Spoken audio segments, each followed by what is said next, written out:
रावण की मृत्यु के बाद प्रभु श्री राम रावण के छोटे भाई विभीषण को लंका का सारा राजपाट सौंपकर अयोध्या लौट आए और स्वयं अयोध्या का राजपाट चलाने लगे।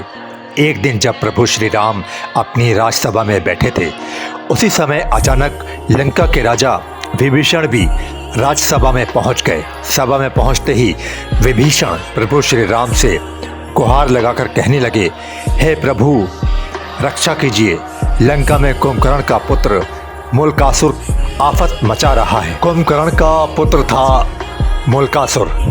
विभीषण ने प्रभु श्री राम को बताया कि कुंभकर्ण का ये मूलकासुर नामक पुत्र असल में मूल नक्षत्र में पैदा हुआ था, जिसकी वजह से कुंभकर्ण ने इसे जंगल में फेंकवा दिया था।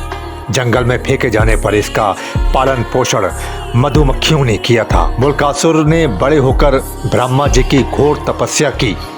उसकी तपस्या से खुश होकर ब्रह्मा जी ने उसे वरदान दिया था। वरदान की वजह से वो बहुत शक्तिशाली हो गया और लंका में उत्पात मचाने लगा।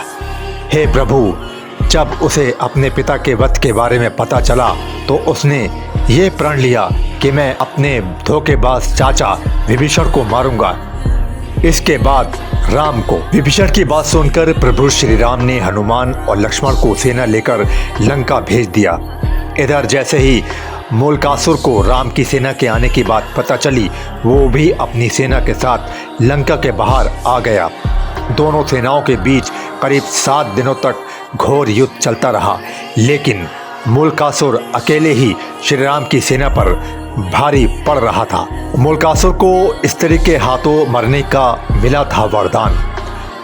उधर प्रभु श्री राम जब अपने मंत्री सहित लंका पहुंचे तो उन्हें भी युद्ध के बारे में पता चला, जिससे वो चिंतित हो गए। उसी समय ब्रह्मा जी भी वहां आ गए और प्रभु श्री राम से कहने लगे, हे भगवान, इसे मैंने स्त्री के हाथों से मरने का वरदान दिया है। सीता ने मूलकासुर पर चलाए 5 बाण।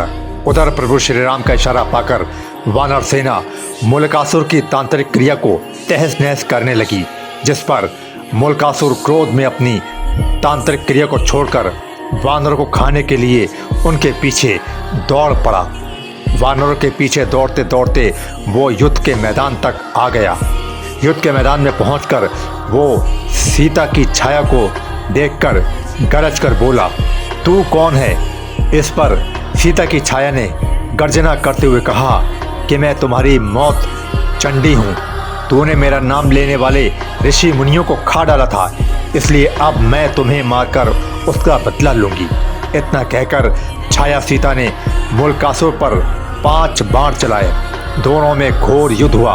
अंत में छाया ने चंडिकास्त्र का प्रयोग करते हुए मूलकासुर का वध कर दिया। मूलकासुर का वध करने के बाद छाया सीता वापस लौटकर माता सीता के शरीर में प्रवेश कर गई।